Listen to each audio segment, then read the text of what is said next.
Bienvenue avec Cinespagne. On voulait commencer par une première question un peu générale, en fait la question du genre qui a dû revenir assez Du souvent. genre. Du genre du film. Nous on le voit un peu comme précurseur, des mots comme tel avant-gardiste. Est-ce que c'est un documentaire? Est-ce que c'est un docu-fiction? Parfois ça se rapproche de la science-fiction, donc on avait envie d'avoir votre point de vue.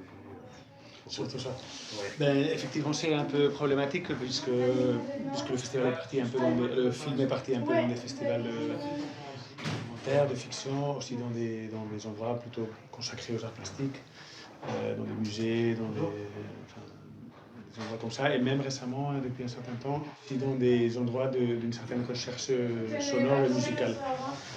Et j'aimais bien, c'était pas un propos initial si ferme, mais j'aime bien être à un certain endroit un petit peu inclassable. De toute façon, indépendamment de mon film, je trouve que ces étiquettes, dont la plupart des cas ne représentent pas grand-chose, ce sont des façons de parler vite, et une très bonne partie du cinéma, en tout cas le cinéma qui m'intéresse le plus, est toujours à cet endroit-là, non?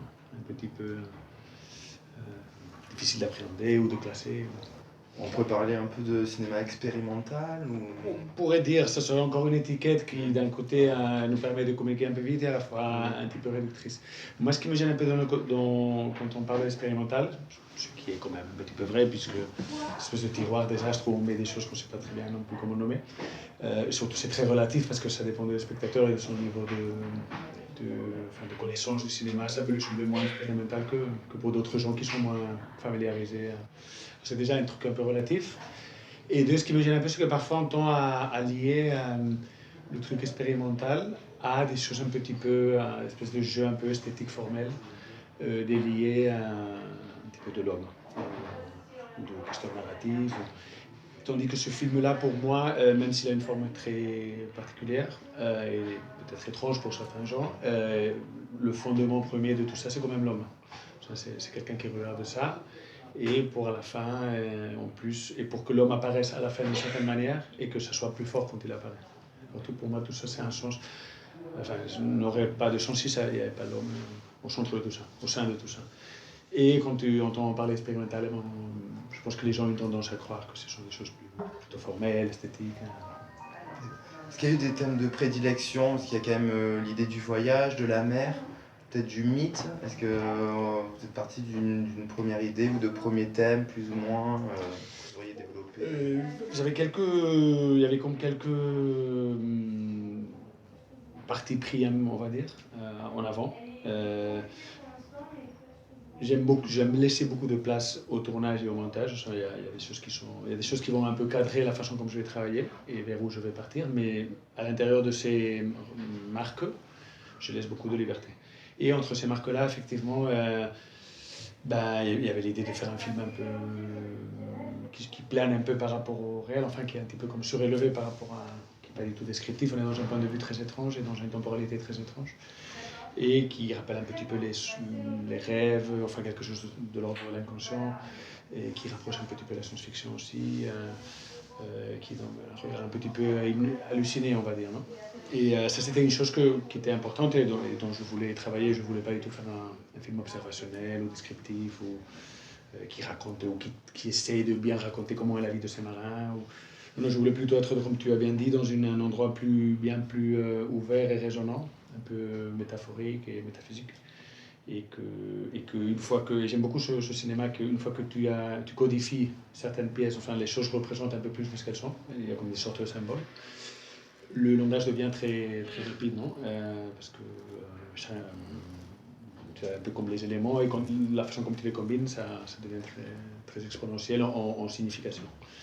Et en plus, ça devient assez lyrique, puisque entre ces signes qui sont un peu clairs, il y a beaucoup d'espace pour que chacun complète un petit peu à sa sauce, et pour que ça prenne les envolées un petit peu dans de sens, qui prenne ça soit très chargé de sens, de signification.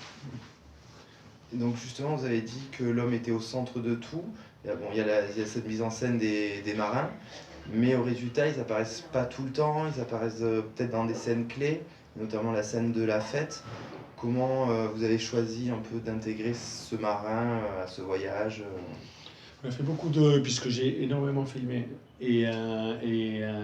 J'avais écrit un dossier, même avec à des moments... Enfin, j'ai écrit 8 dossiers pour ce film. Même à un moment donné, il y avait un scénario de dossier de fiction absolue, pour avoir les aides, qui m'ont servi à réfléchir un peu. Mais comme je le disais avant, c'est surtout au tournage que ça va se décider. Et au montage, puisqu'on a passé une année à monter tout ça, et on a fait 40 versions. Et à partir d'un moment donné, on s'est dit que cette espèce de structure qui allait de la machine à l'homme, qui a été un petit peu décidée surtout au montage, c'était celle qui nous plaisait le plus, que j'en ai la plus, celle qui exprimait le mieux ce qu'on voulait dire. Alors effectivement, comme tu dis, au début, l'homme, c'est une espèce d'ombre d'une pièce de cette machine, qui n'a pas d'identité. Et petit à petit, c'est une espèce de fantôme, spectre. Et petit à petit, il se révèle sous différentes formes, non, à travers son corps, sa voix, quelques gestes d'amour, une serviette qui plie à côté d'une pomme, des choses qu'on n'a pas du tout observées pendant le début du film. Non, on voit cette petite brillance aux yeux. On comprend que derrière tout cette espèce de grand système, enfin de machines, mais surtout de grands systèmes, parce que moi je voulais que le bateau soit plus qu'un bateau, c'est une espèce de grande machine et énorme système qui représente un peu le fonctionnement du monde au sens large.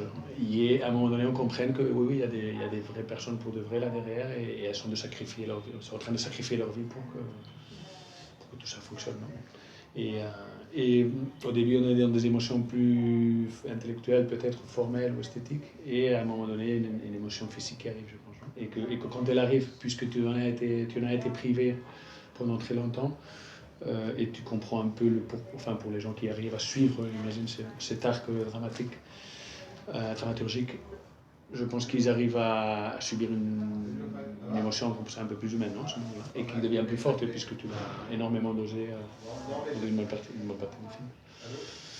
Et justement, vers la fin du film, donc, j'ai l'impression qu'il y avait l'idée de la solitude en fait avec ces coups de téléphone. Il y a des hello, donc c'est un peu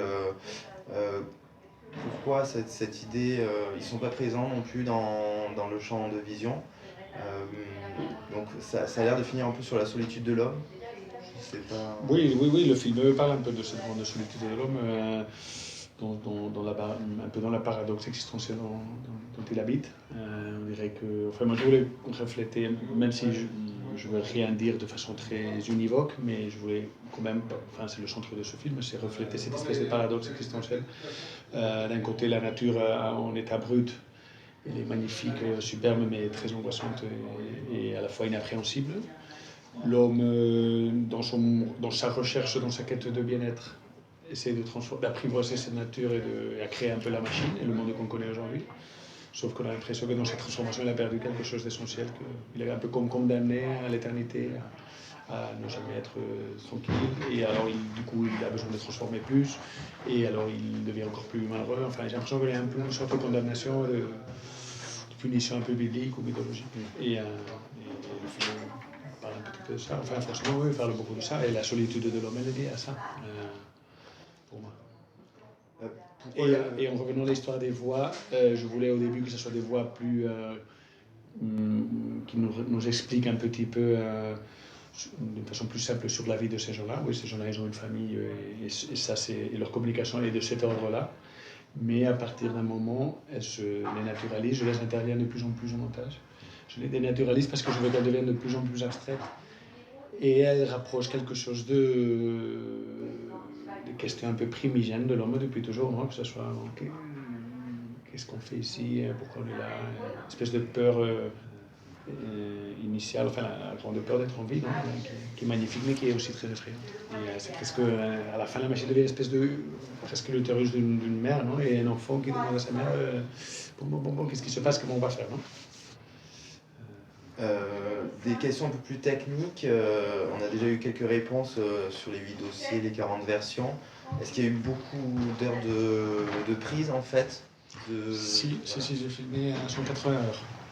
Il faut dire que j'ai filmé beaucoup aussi parce que ça fait partie un peu de ma manière de travailler. Je fais beaucoup de films à l'image, mais beaucoup de ces films que je fais à l'image se font en petite famille. Ce sont des films que je fais très horizontalement. On écrit un scénario, mais après au montage, on cherche énormément le film. On peut avoir écrit beaucoup de choses, mais on sait que des choses importantes ne peuvent se passer qu'au tournage. Et pour ça, ben, je dois, pour moi c'est très important de passer beaucoup de temps dans l'endroit où je vais travailler, et deux, filmer beaucoup, parce que pour moi c'est à travers le cadre surtout, enfin le cadre et un peu le son, je commence à réfléchir d'une façon plus profonde. Non, et toutes les notes que je prends le matin ou sur les dossiers, elles me servent un peu pour initier des choses, mais après j'attends à être surpris et j'attends être, enfin qu'il y ait des étincelles comme ça ou des pistes qui vont me mener dans un endroit nouveau et me transformer un peu dans le procès. Parce que j'ai l'impression que quand cela arrive, cette transformation arrive, il y a du coup de l'émotion, enfin je suis ému, ça m'arrive d'être ému au tournage, je me sens un peu vivant. Et j'apprends quelque chose de vrai de cet endroit au-delà de mes idées, des idées que j'ai pu avoir avant. Et j'apprends quelque chose sur eux et sur moi-même ou sur l'ensemble. Et pour moi c'est plus qu'un métier, tout ça, je passe ma vie à faire des films et c'est un besoin. Si j'apprenais rien de la réalité que je filme ou de moi-même à chaque fois, je ne ferais pas les films. Enfin, je ferais quelques-uns pour gagner ma vie, mais genre, là, je ne ferais pas autant de films comme ça, avec lesquels c'est plus envie de faire que l'argent que tu vas gagner.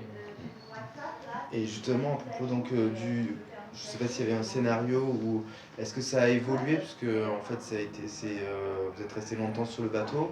J'avais pu monter sur un bateau avant 10 jours et après j'avais énormément lu, parlé avec des marins, mais j'avais pas une idée ultra précise de ce qui n'était pas important, hein, parce que de toute façon je voulais pas faire un film qui expliquait, c'était plutôt mon expérience là-bas et comment je sens les choses. Et je pense que le film, enfin, n'importe qui voit le film le ressent comme ça un peu, non, comme un film très, très vécu, comme une expérience très vécue. Et pas comme un film qui essaie d'expliquer les choses d'une façon très, très claire par rapport au fonctionnement. Hein. Alors, ces scénarios-là et ces notes-là, comme je disais avant, c'était même un scénario qui était très écrit, que j'ai écrit.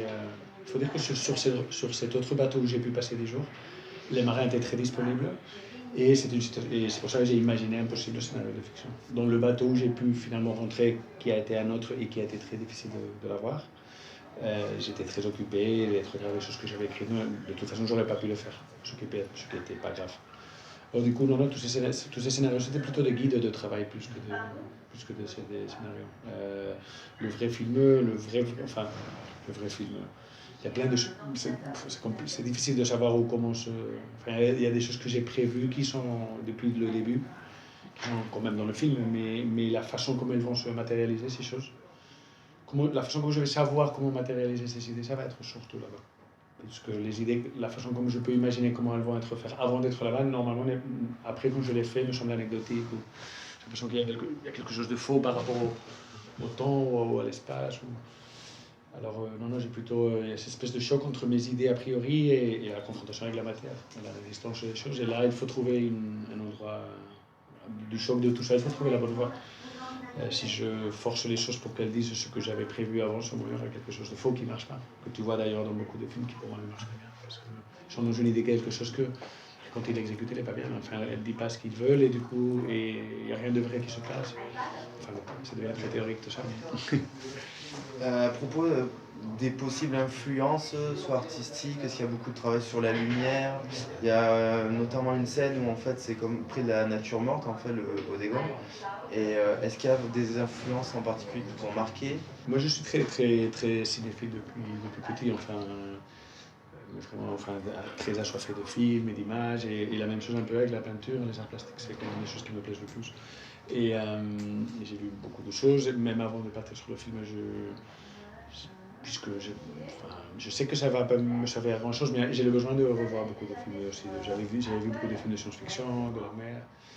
Mais après, au tournage, comme je te disais avant, comme pour moi, il s'agit de trouver quelque chose de vraiment singulier et authentique, qui va naître de la confrontation entre moi et le réel. J'essaie d'oublier tout ce que je connais après. Au montage, je reconnais des choses quand même. Je reconnais, il y a cet artiste qui me plaît, il y a un moment donné, ce cadre me rappelle à Malevich, ou ça me rappelle à Anis Kapoor, ou ceci me rappelle à Solaris, ou à 2001. Ce sont des choses qui viennent après. Parce que si j'essaye d'imiter les choses que je connais ou de répéter, j'ai l'impression que c'est pas vivant. Et du coup, je m'ennuie. Même par rapport à mon travail sur d'autres films. Le film à l'origine, même si tu ne m'as pas posé la question, ça paraît un peu, je voulais parler du mouvement un peu, non? Quelque chose qui est toujours en mouvement et qui ne peut jamais s'arrêter. Le mouvement de l'univers, du cosmos, de la Terre, mais peut-être le mouvement de notre pensée, qui ne peut pas arrêter de penser et de transformer les choses, parce qu'il est toujours, comme on disait avant, en quête de quelque chose qui lui échappe. Le film me parle un peu de ça, et cette espèce de gros moteur rouge qui, comme on disait avant aussi, se remplit d'autres sens que n'est plus qu'un moteur. Et justement, c'était un peu la dernière question. Est-ce qu'il y aurait quelque chose que vous aimeriez dire à nos followers sur Cinespagne, sur Facebook, un peu pour leur présenter le film? Qu'est-ce que vous leur diriez? Et justement, peut-être. Ce que je leur dirais surtout, c'est qu'ils aillent le voir en salle, parce que c'est un film qui a été conçu vraiment. Moi, je fais que du cinéma, je ne fais pas de télé ni de la pub, et souvent à l'image. Non, et je vois souvent c'est parfois la faute des cinéastes aussi, ou enfin, de toute la chaîne de production des films, c'est qu'on voit des films au cinéma dont j'ai du mal à comprendre pourquoi on les voit au cinéma. Et c'est un peu notre faute aussi enfin, on se plaint souvent, et c'est vrai que les spectateurs ne vont plus dans les salles, ce qui est un vrai problème, et il faut réfléchir sur ça. Et que, que le film commercial et le film d'argent prend la place des salles, et nous, on est le film qui a notre rapport aux choses et qui essaie de réfléchir autrement sur les choses, on est de plus en plus déplacés au festival, au musée. Même eux entendent, je sais pas, peut-être disparaître. Je sais pas qu'est-ce qui va, c'est une vraie question. Qu'est-ce qui va se passer avec ce cinéma? Mais il faut dire aussi que on a montré beaucoup de choses en salle qui ne devraient pas être montrées en salle, je crois aussi. Et que beaucoup de spectateurs doivent se dire pourquoi aller voir ces films. Et je pense que surtout c'est parce qu'on n'a pas réfléchi à l'importance de la taille d'un écran, et à l'importance d'un son qui t'entoure ou non, ou qui a une certaine présence, une certaine couleur. Alors je pense que si les cinéastes ne font pas des films pour le cinéma, c'est un peu grave aussi. Et là, en l'occurrence, moi je me suis énormément posé la question de la taille des choses, comment elles vont se voir, de quelle façon on les dose, pourquoi elles sont impressionnantes, pourquoi ces plans ils peuvent avoir cette longueur, enfin. Et après, des règles qui vont avoir plus avec le cinéma qu'avec un langage de la télé qui est pas mieux ni pire, mais qui est un autre langage. Alors aussi, essayer d'aller voir au cinéma, je pense que c'est important. Et en plus, je pense que ça change énormément l'impression du film, qui passe d'être un film qui peut plus ou moins te plaire à te faire vraiment une impression physique.